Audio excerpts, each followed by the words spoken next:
विद्यार्थी मित्रांनो, आज आपण अभ्यासणार आहोत मॅथ 2 जॉमेट्री मधील चॅप्टर नंबर 1 सिमिलॅरिटीचा प्रॉब्लेम सेट 1 मधील क्वेश्चन नंबर 9. मागील व्हिडिओमध्ये आपण क्वेश्चन 8 पर्यंत अभ्यासलेले आहेत. आता क्वेश्चन नंबर 9 आपल्याला अभ्यासायचा आहे. आता क्वेश्चन नंबर 9 चा जर विचार केला तर हा क्वेश्चन ॲक्टिव्हिटी बेस्ड क्वेश्चन आहे आणि या ॲक्टिव्हिटी बेस्ड क्वेश्चनमध्ये बहुतांश प्रश्नामध्ये उत्तरं तिथेच दडलेले राहतात, ते फक्त आपल्याला शोधायचे असते. आता क्वेश्चन नंबर 9 मध्ये काय दिलेलं आहे? In triangle P Q R seg P M is a median. P M जर मीडियम आहे तर M is the midpoint of Q R. मग एम मिड पॉईंट झाला तर क्यू एम आणि एम आर हे दोन सेगमेंट जे आहे हे दोन सेगमेंट कॉन्ग्रुएंट झाले. पुढे angle bisector of angle P M Q. हा जो अँगल पी एम क्यू आहे याचा हा बायसेक्टर आहे. म्हणजेच या अँगलचे या एम एक्स या सेगमेंटमुळे दोन अँगलचे दोन भाग झाले. त्याचप्रमाणे दुसरा जो अँगल आहे हा अँगल याचा सुद्धा हा बायसेक्टर आहे. मग ट्रायंगल मध्ये अँगलचा जर बायसेक्टर दिला असेल तर आपल्याला कोणती प्रॉपर्टी अभ्यासली पाहिजे? हे त्या प्रॉपर्टीच्या नावावरूनच लक्षात येते. कोणती प्रॉपर्टी आहे? Property of an angle bisector of a triangle. ही प्रॉपर्टी आपल्याला माहित पाहिजे. ठीक आहे. आता आपण उत्तराकडे वळूया. काय दिलेलं आहे इथे? Complete the proof by filling in the boxes. In triangle P M Q ray M X is bisector of angle P M Q. आता फक्त फोकस करा, कॉन्सन्ट्रेट करा या ट्रायंगलवर, ट्रायंगल पी एम क्यू वर.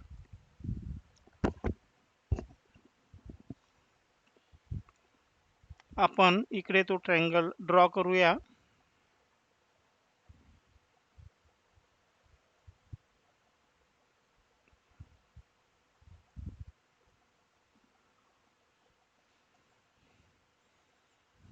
पी एम आणि Q हे rough work आहे. याचा हा बायसेक्टर आपण इथे काढला.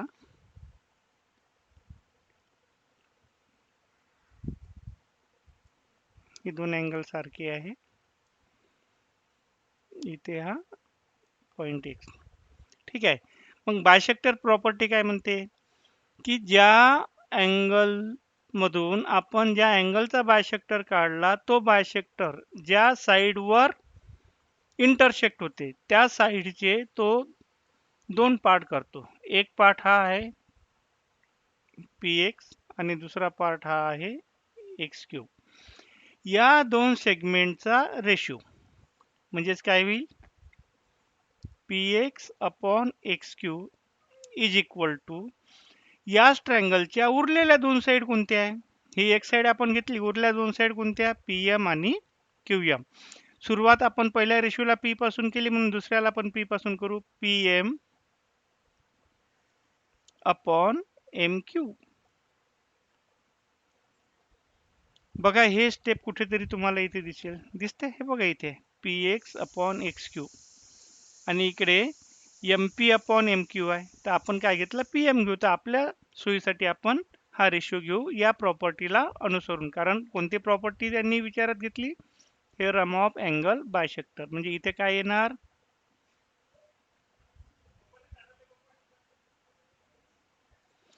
P X upon X Q is equal to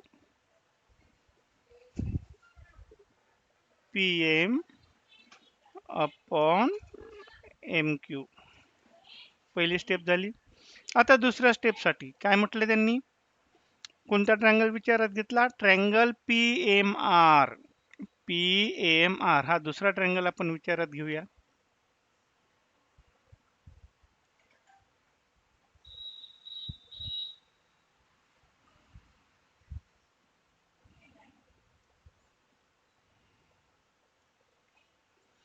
आणि हा आहे त्याचा bisector.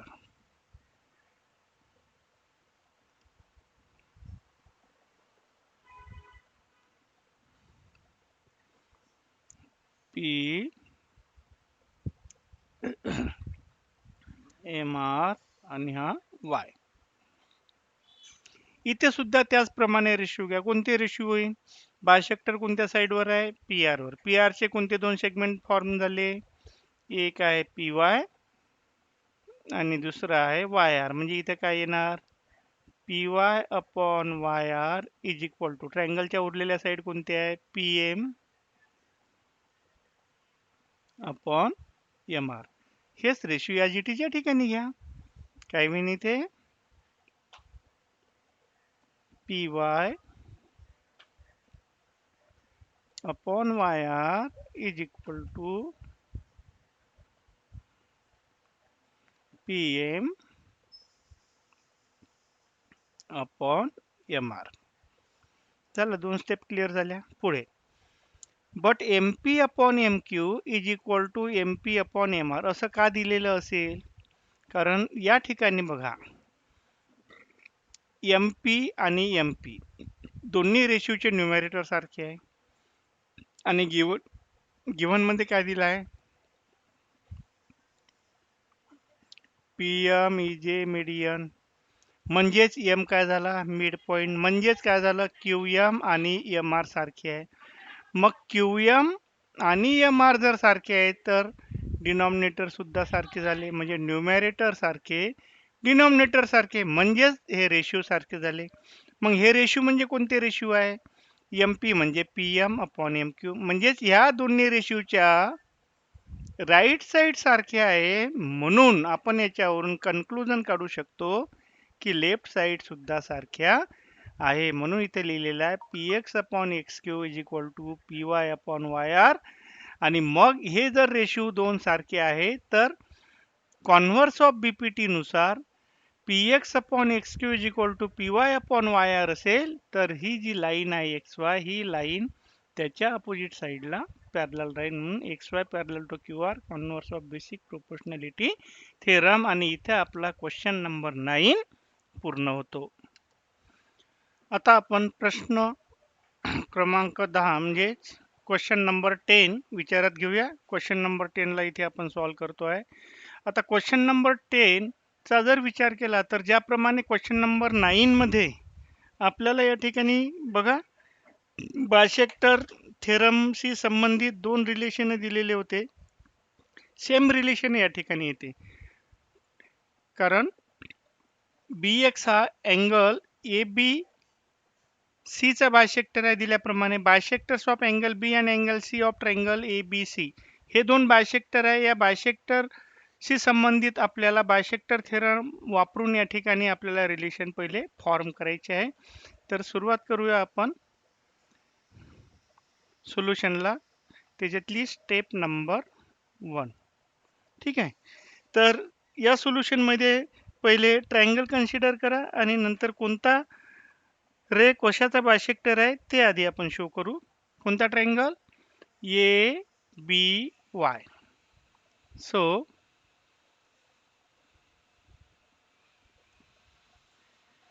in triangle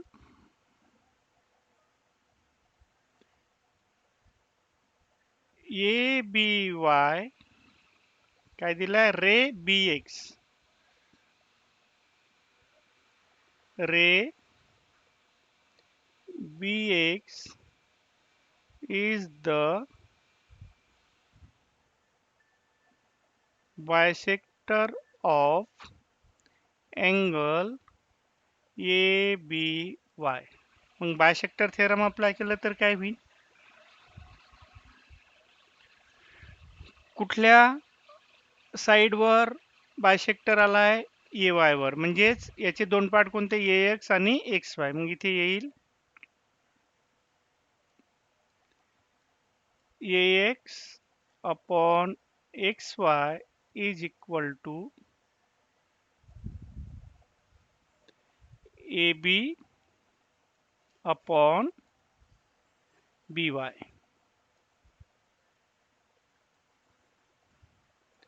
relation number 1 bye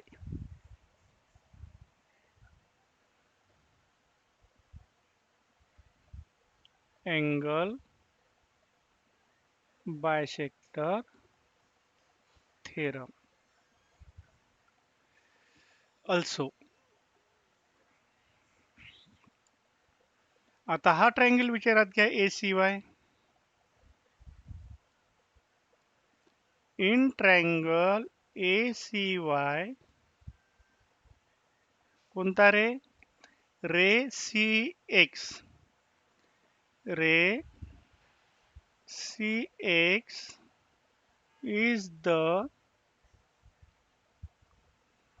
bisector of angle ACY. Same relation काय होईल? AX upon XY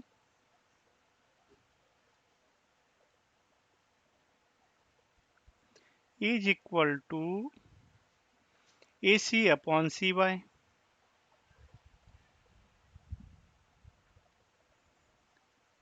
Relation number 2, reason by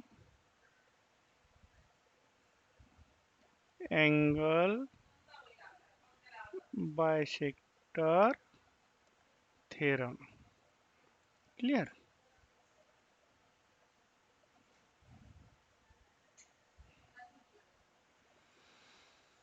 आता या ठिकाणी या दोन्ही इक्वेशनच्या लेफ्ट साइड पहा सारखे आहे म्हणून राईट साइड कशा येईल सारखे येईल. मग इथे आपण सेकंड स्टेपला सुरुवात करू. Second statement from equation 1 and equation 2 we get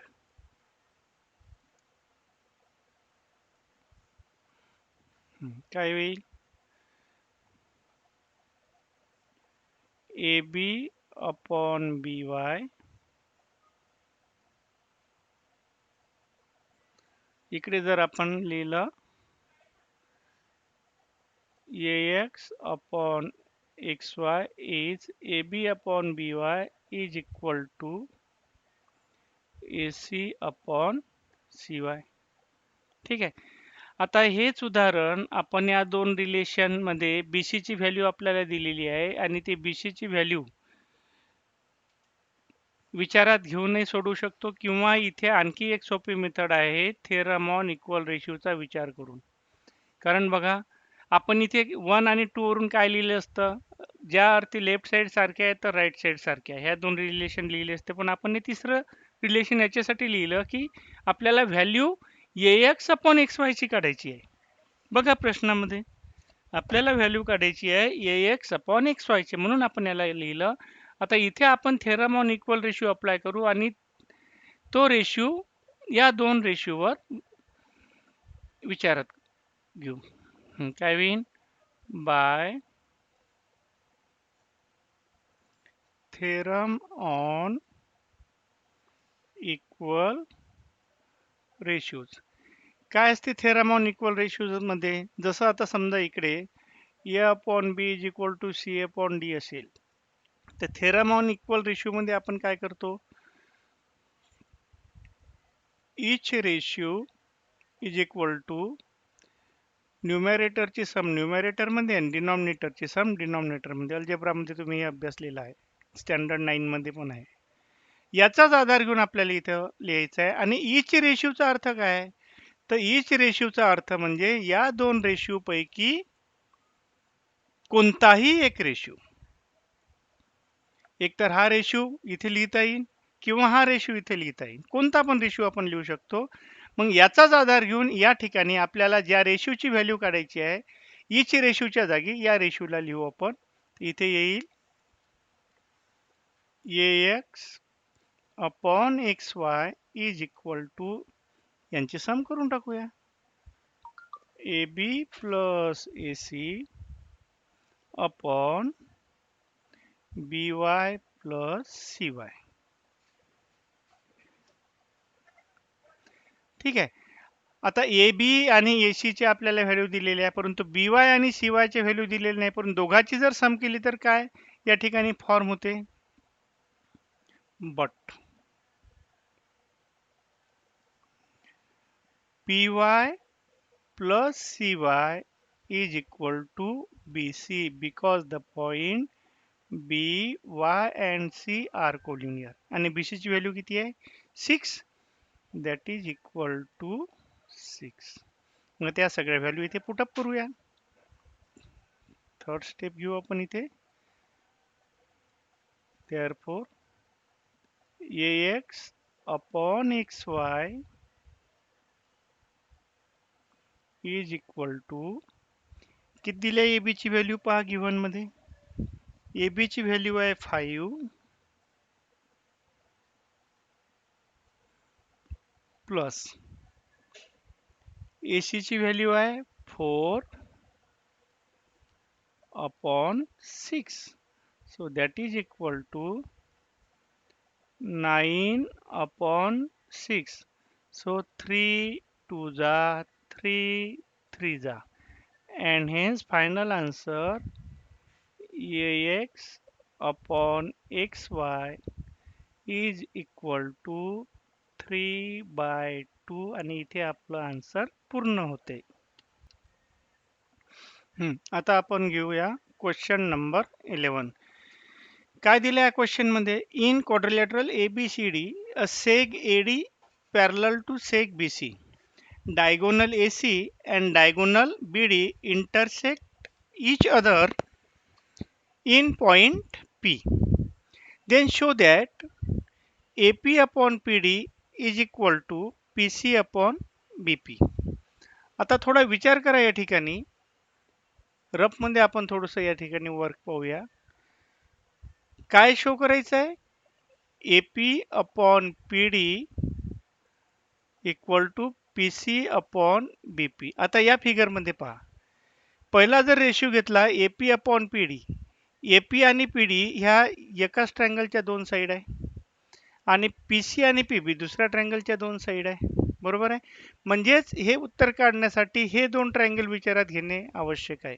आता हे दोन ट्रायंगल विचारात घेतले असता समजा आपण इथे अल्टरनेटो अप्लाय केली तर इथे काय येते? AP अपॉन PC आणि PD अपॉन BP. म्हणजेच AP अपॉन PC आणि AD upon PD, PC upon BP, PD upon BP. ठीक आहे. PD upon BP. म्हणजे या दोन ट्रायंगलच्या साइड प्रोपोर्शन मध्ये येत आहे. साइड प्रोपोर्शन मध्ये केव्हा येतात? जेव्हा ट्रायंगल सिमिलर राहील. म्हणजे झाला आपल्याला मार्ग मिळाला. म्हणजेच आपल्याला हे दोन ट्रायंगल सिमिलर दाखवायचे आहे. आता हे दोन ट्रायंगल सिमिलर कसे दाखवायचे आहे? आपल्याजवळ सिमिलॅरिटीच्या टेस्ट आहे. ये टेस्ट आहे, ये टेस्ट आहे, एस टेस्ट आहे आणि एस टेस्ट आहे. या चार टेस्ट पैकी कोणती टेस्ट आपल्याला इथे उपयोगी पडेल ते आपण विचारात घेऊ. किमान वेळेमध्ये टेस्ट उपयोगी पडणारी ही टेस्ट आहे. बघा ती कशी उपयोगी पडते. ज्या अर्थी AD आणि BC या ठिकाणी या दोन सेगमेंटला पॅरलल दाखविलेला आहे आणि AC जर ट्रान्सव्हर्सल घेतली तर हा अँगल या अँगलशी कॉन्ग्रुएंट होईल. सिमिलरली हा अँगल या अँगलशी कॉन्ग्रुएंट होतो आणि हे तर व्हर्टिकली अपोजिट अँगल आहेच, हा आणि हा. ठीक आहे. म्हणजे इथे ये टेस्टही लागू होते आणि ये सुद्धा लागू होते. तर आपण ज्या अर्थी दोन स्टेपनं काम होते ते तिसरी घ्यायची गरजच नाही आहे. दोन स्टेपमध्येच आपण भागू शकतो. म्हणजे या ठिकाणी आपल्याला हे दोन ट्रायंगल सिमिलर दाखवायची आहे. सिमिलर दाखविण्यासाठी तुम्हाला 3 स्टेप सांगितलेल्या होत्या. आठवा. पहिली स्टेप कोणती होती? कन्सिडरेशन. म्हणजेच ट्रायंगल कन्सिडर करा. त्यानंतर तुम्हाला to complete the conditions. Conditions मध्ये congruency in element, congruency in elements. आणि तिसरी कंडिशन होती सिमिलॅरिटी. सिमिलर असल्यामुळे सिमिलॅरिटी. तर कन्सिडर करण्यासाठी पहिले आपल्याला दोन ट्रायंगल कन्सिडर करावं लागेल जे सिमिलर दाखवायचे. आता एका ट्रायंगलला जर आपण नाव देतो आहे APD. ठीक आहे. तर त्याचे 3 पॉइंट आपण घेतले ए पी डी, कारण ट्रायंगल जर सिमिलर दाखवायचे तर करस्पॉन्डन्स असणं आवश्यक आहे. मग ए चा करस्पॉन्डिंग कोणता होईल? हा अँगल ए आहे, ए ला कॉन्ग्रुएंट असणारा कोणता आहे? सी. म्हणजे ए चा झाला सी. पी दोन्ही याला कॉमन आहे, मग सुटला कोणता याच्यामधला? पी. सी झाला, पी झाला, आता राहिला कोणता? बी. म्हणजे डी चा आहे बी. तर या पद्धतीने आपल्याला दोन ट्रायंगलचा नाव विचारात घेऊन त्यांना सिमिलर दाखवावं लागेल. तर इथे आपण सुरुवात करूया. सो स्टेप नंबर 1, कन्सिडरेशन म्हणजे पहिले ट्रायंगल कन्सिडर करा.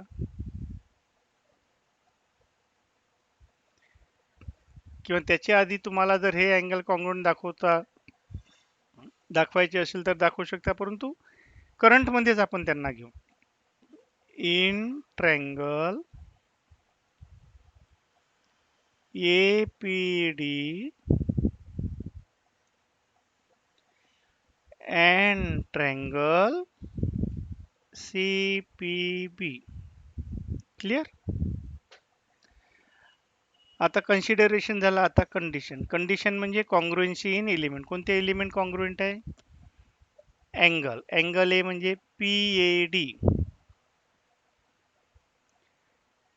PAD is congruent angle. पहा, PAD इकडे कोणता होईल? PCB. PCB. रिझन काय राहील? रिझन राहील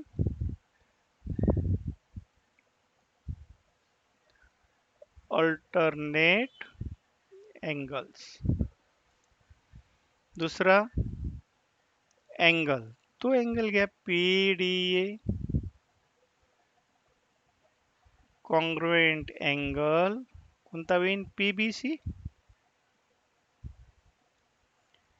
सेम रिझन, दोन अँगल सफिशियंट आहे. Therefore triangle APD similar triangle CPB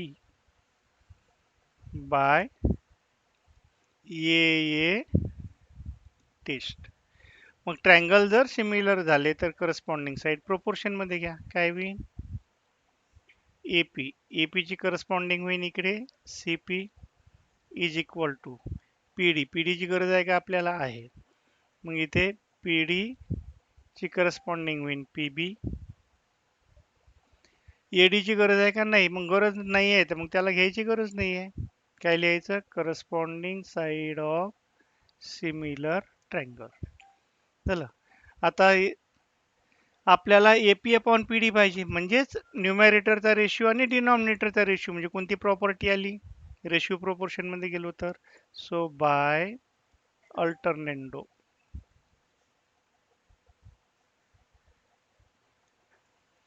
मग अल्टरनेंडो अप्लाय केली तर काय येते? AP upon PD is equal to CP upon PB. That is answer ज्या स्वरूपात अपेक्षित आहे त्या स्वरूपात लिहा. AP upon PD is equal to CP च्या ऐवजी तिथे PC आहे म्हणून इथे लिहू आपण PC upon BP. Hence prove. आणि इथे आपला हा प्रश्न पूर्ण होतो. आता बघूया आपण क्वेश्चन नंबर 11. आता हा जो क्वेश्चन नंबर 11 आहे हा ऍक्टिव्हिटी बेस्ड क्वेश्चन आहे, आणि ऍक्टिव्हिटी बेस्ड क्वेश्चन सोडवण्यासाठी तुम्हाला आधी सांगितलेलं आहे की रफ वर्क करायसाठी साईडला आपल्याला जागा निश्चित करायची आहे.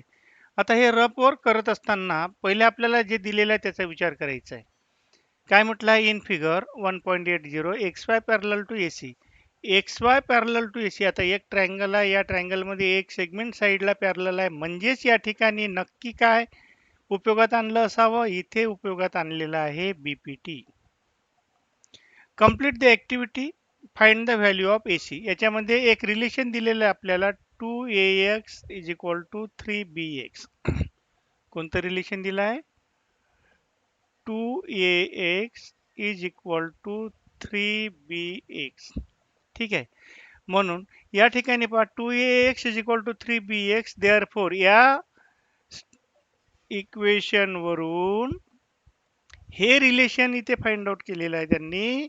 तर याची व्हॅल्यू किती असेल, तर इथे बघा bx ला शिफ्ट केलं इकडे, हा bx इकडे शिफ्ट झाला आणि इकडचा हा 2 इकडे शिफ्ट झाला, म्हणजे काय येणार सांगा बरं. ax upon bx is equal to 3/2. म्हणजे इथं आपला आन्सर येत आहे 3 आणि या ठिकाणी येत आहे 2. क्लिअर. त्याच्यानंतर इथे काय घेतलंय, ax प्लस bx म्हणजे डिनॉमिनेटरला न्यूमॅरेटर मध्ये ऍड केलं. मग डिनॉमिनेटरला न्यूमॅरेटर मध्ये ऍड करण्यासाठी इथे कोणती प्रॉपर्टी अप्लाय केली त्यांनी, कंपोनेंडो अप्लाय केलेली आहे. मग इथे जर त्यांनी कंपोनेंडो अप्लाय केलेली आहे तर त्या कंपोनेंडोला अनुसरून आपल्या या ठिकाणी आन्सर काय होईल. जसं इथे ax plus bx upon bx घेतलं तर याप्रमाणे या रेशो प्रमाणे याला सुद्धा तुम्ही चेंज करा. इथे किती येईल, किती दिलाय 3, इथे येईल 2 आणि इथे डिनॉमिनेटर कायम आहे म्हणून इथे येईल 2. ठीक आहे. 3 प्लस 2 किती होते 5, इथे आले 5, या ठिकाणी 2 कायम आहे. ठीक आहे. आता हे दोन ट्रायंगल, कोणते दोन ट्रायंगल सिमिलर दाखविले, BCA similar triangle BYX, BCA मोठा ट्रायंगल आणि BYX हा छोटा ट्रायंगल, मोठ्याला काय म्हटलं त्यांनी, सिमिलॅरिटी टेस्ट नुसार त्यांनी सिमिलर दाखवले. कोणत्या टेस्ट नुसार, तर XY आणि AC जर पॅरलल आहे तर हा X A ला पॅरलल आपला कॉन्ग्रुएंट होईल कारण करस्पॉन्डिंग अँगल आहे. Y C ला कॉन्ग्रुएंट होईल आणि हा जो B आहे हा कॉमन आहे. म्हणजे इथे ये टेस्ट अप्लाय झालेली आहे म्हणून इथे आपण लिहू शकतो ये नुसतं ये लिहिलं तरी चालते. Test of similarity. क्लिअर. त्याच्यानंतर पुढे सरकूया आपण. या ठिकाणी काय म्हटलंय त्यांनी, BA अपॉन BX म्हणजेच करस्पॉन्डिंग साइड घेतलेले आहे इथे बघा, corresponding side of similar triangles. तर या रेशिओला अनुसरून इथे कोणत्या व्हॅल्यू होईल, BA म्हणजेच AB अपॉन BX. या रेशिओची व्हॅल्यू किती आली आहे 5/2, म्हणजे इथे किती येणार, इथे येईल 5 आणि इथे येईल 2. ठीक आहे. मग इथे तुम्ही क्रॉस मल्टिप्लिकेशन करा, काय येते 5 into 9 that is equal to 2 into AC. मग 2 ला तिकडे न्या, AC is equal to 45 upon 2. So AC is equal to 22.5. इथे येईल 22.5 आणि इथे आपलं हे आन्सर पूर्ण होते.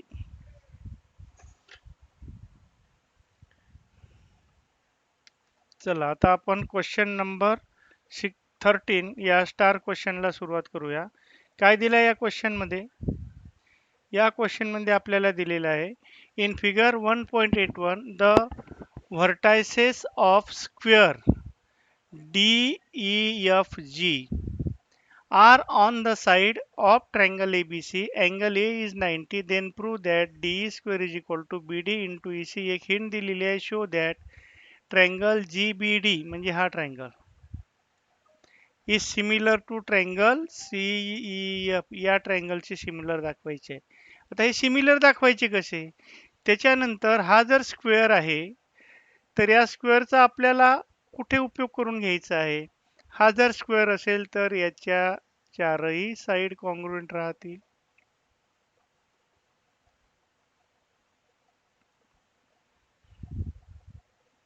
हा जर स्क्वेअर असेल तर याच्या चारही साइड कॉन्ग्रुएंट होतील.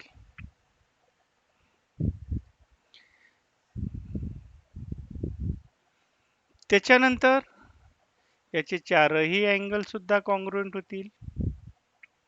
हा 90चा आहे तर हा सुद्धा 90चा होईल. हा 90चा आहे तर हा सुद्धा 90चा होईल. क्लिअर?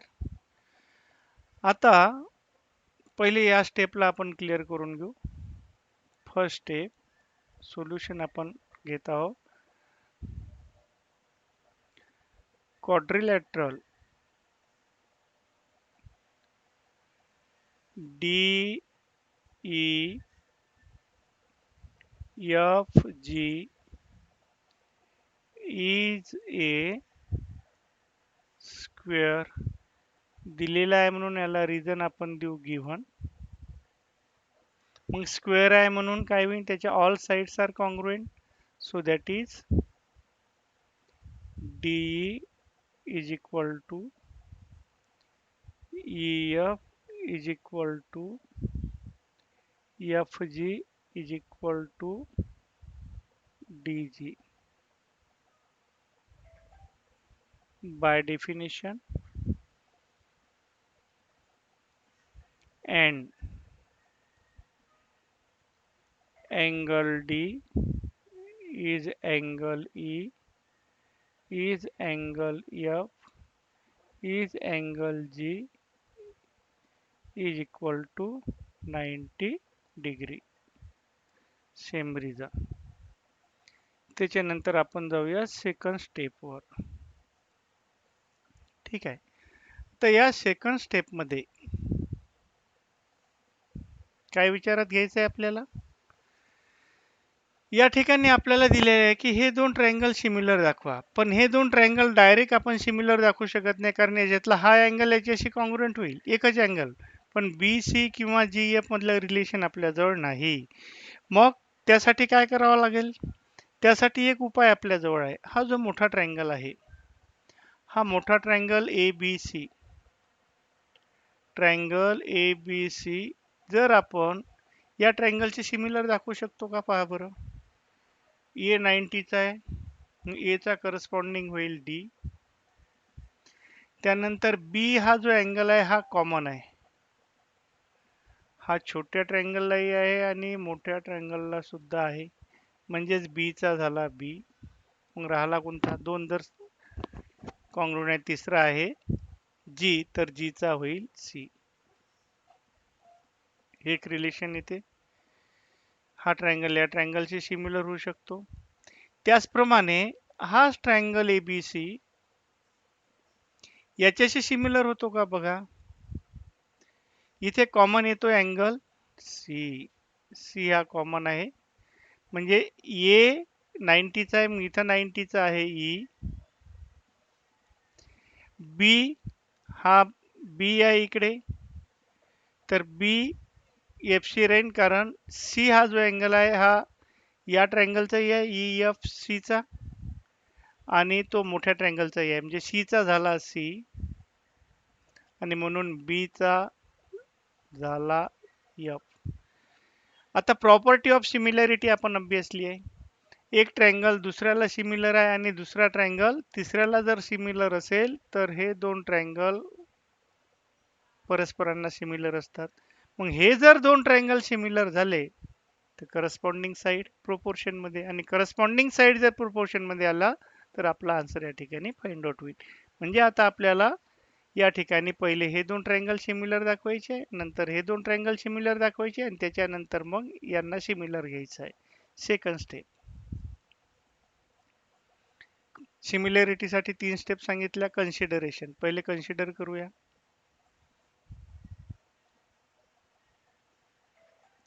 इन ट्रायंगल कोणता घेतला? A B C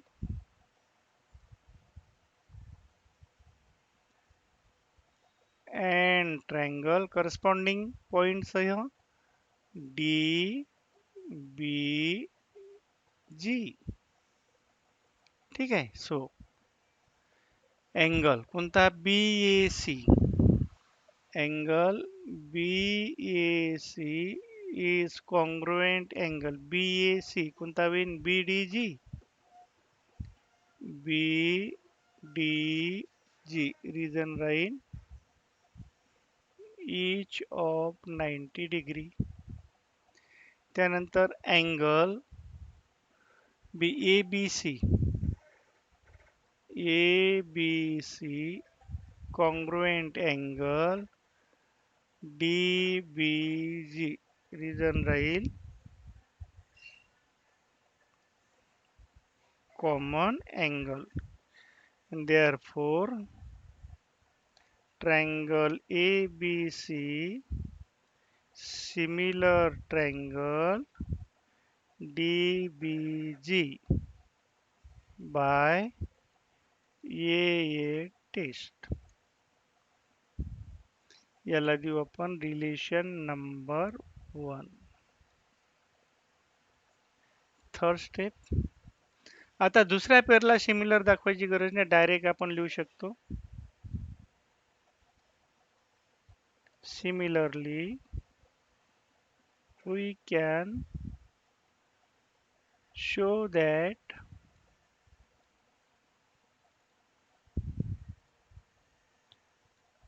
triangle ABC similar triangle correspondence आलं पाहिजे. कोणता? EFC.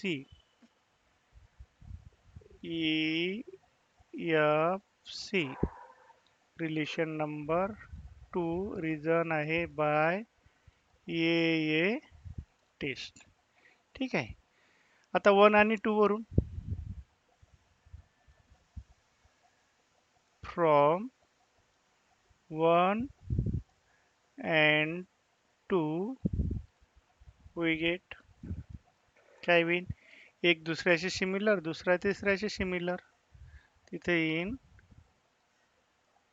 Triangle DBG similar triangle EFC by property of similar triangles.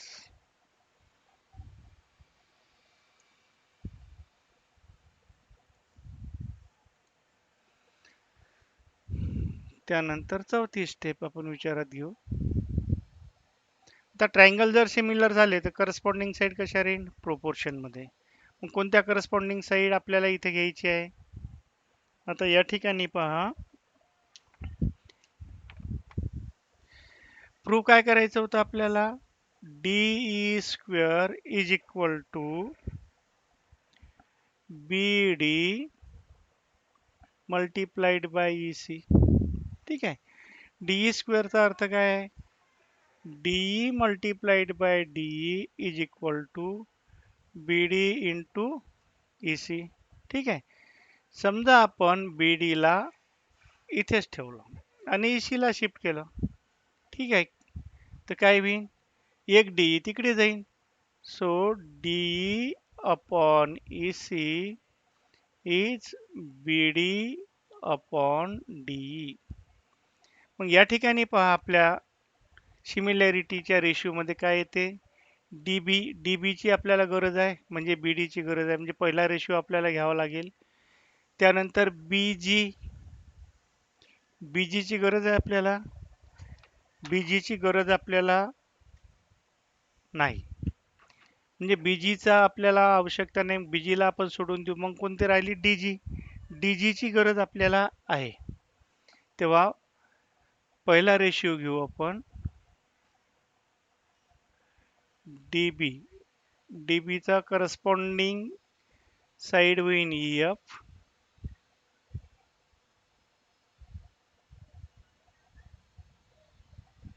Is equal to BG.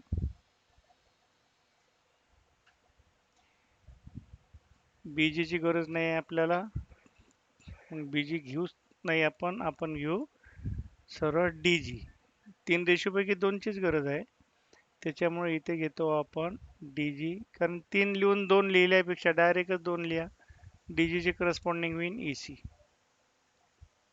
Reason आहे corresponding side of similar triangle. Clear? आता या ठिकाणी बघा, जर क्रॉस मल्टिप्लिकेशन मध्ये किंवा या ठिकाणी DB आपल्याजवळ आहे, बरोबर, DE आपल्याजवळ नाही आहे, EC आपल्याजवळ आहे, DE आपल्याजवळ नाही आहे. पण EF आणि DG काय आहे? EF आणि DG ह्या दोन्ही साईड कशाच्या साईड आहे? त्या दोन्ही साईड आहे स्क्वेअरच्या. बघा, DG आणि DE या दोन्ही साईड आपण DE बरोबर घेऊ शकतो, कारण इथे लिहिलंय पहा, DE, EF, FG आणि DG सारखे आहे. कोणते स्टेटमेंट सारखे घेतले आपण? DE, EF, DE, EF, FG आणि DG. ठीक आहे.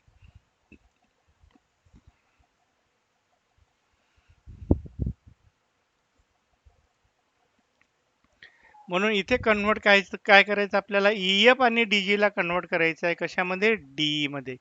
हा जो DE आहे, या DE ला EF च्या जागी DE घ्यायचं आणि DG च्या जागी DE घ्यायचं. ठीक आहे. बट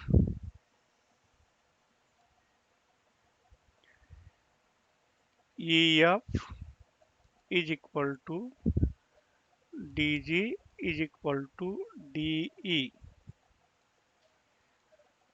फ्रॉम स्टेटमेंट 1 मध्ये दिलेला आहे. कारण साइड ऑफ स्क्वेअर किंवा रिझन काय देऊ शकतो आपण? और साइड्स ऑफ ए स्क्वेअर. ठीक आहे. मग EF आणि DG जागी D लिहा. काय येईन? So DB upon DE is equal to DE upon EC. Cross multiplication करा. काय ते समजा पहिला क्रॉस आपण हा घेऊ किंवा हा घेतला तरी चालते. काय होईल? DB into EC is equal to DE into DE. ठीक आहे. DE इंटू DE म्हणजे DE square. So DB into EC is equal to DE square. So that is, ज्याप्रमाणे रिलेशन पाहिजे त्याप्रमाणे कन्वर्ट करूया. DE square is equal to DB म्हणजेच BD into EC, आणि इथे आपलं हे उत्तर पूर्ण होते आणि इथेच आपला प्रॉब्लेम सेट 1 जॉमेट्रीचा पूर्ण होतो आहे. ठीक आहे.